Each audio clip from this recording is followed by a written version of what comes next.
Kolkata Eden garden மைதானத்தில் Kolkata night Riders அணிக்கு எதிரான ஆட்டத்தில் விளையாடின லக்னோ சூப்பர் ஜெயண்ட்ஸ் அணி வீரர்கள் கொல்கத்தாவில் தொடங்கப்பட்ட இந்தியாவின் மிகவும் பழமையான கால்பந்து கிளப்பான மோகன் பகான் அணியை கௌரவிக்கும் விதமா அந்த கிளப்பின் ஜெர்சியை அணிஞ்சு விளையாடினாங்க.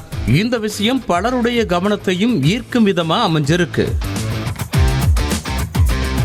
கொல்கத்தா மற்றும் லக்னோ அணிகளுக்கு இடையிலான போட்டியில 8 விக்கெட்டுகள் வித்தியாசத்துல வெற்றி பெற்றிருக்கு கொல்கத்தா அணி.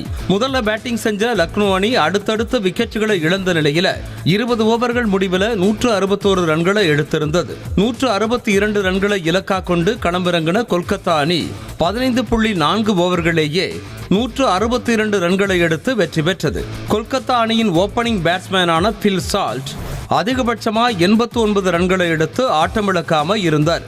லக்னோ அணிக்காக களமிறங்கின வெஸ்ட் இண்டீஸ் வீரரான ஷமர் ஜோசப் தனது அறிமுக போட்டியிலேயே விக்கெட் எதுவும் எடுக்காம ரன்களை வாரி வழங்கினது வருத்தமளிக்கும் விஷயமாய் இருக்கு.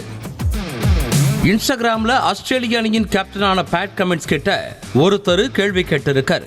இந்தியாவில் உங்களுக்கு பிடிச்ச தருணம் எதுன்னு கேட்டதுக்கு 2023 இந்தியாவில் நடைபெற்ற உலகக்கோப்பையை ஆஸ்திரேலிய அணி வென்ற புகைப்படத்தை தனது இன்ஸ்டா ஸ்டோரியில பகிர்ந்திருக்காரு பேட் கமின்ஸ். ஐபிஎல் தொடர்ல இன்னைக்கு நடக்கவிருக்கிற போட்டியில பேட் கமின்ஸ் தலைமையிலான சன்ரைசர்ஸ் ஹைதராபாத் அணியை எதிர்கொள்ளவிருக்கு டூப்ளசிஸ் தலைமையிலான ஆர்சிபி அணி. சன்ரைசர்ஸ் ஹைதராபாத் அணி 6 புள்ளிகளோட புள்ளிப்பட்டியல்ல 5வது இடத்துல இருக்கு. ஆர்சிபி அணி 2 புள்ளிகளோட புள்ளிப்பட்டியல்ல கடைசி இடத்துல இருக்கு. இந்த போட்டியில வெற்றி பெற்று ஆர்சிபி அணி புள்ளிப்பட்டியல்ல முன்னேறுமா அப்படிங்கிற எதிர்பார்ப்புல இருக்காங்க ரசிகர்கள். ஆர்சிபி அணியின் நட்சத்திர வீரரும் ஆல்ரவுண்டருமான மேக்ஸ்வெலுக்கு விரல்ல ஏற்பட்ட காயம் காரணமா இன்னைக்கு நடைபெறவிருக்க போட்டியில விளையாட மாட்டார்னு தகவல் வெளியாகி இருக்கு. இந்த நிலையில அவருக்கு பதிலா எந்த வெளிநாட்டு வீரரை ஆர்சிபி அணி களமிறக்கும் அப்படிங்கிற கேள்வி எழுந்திருக்கு.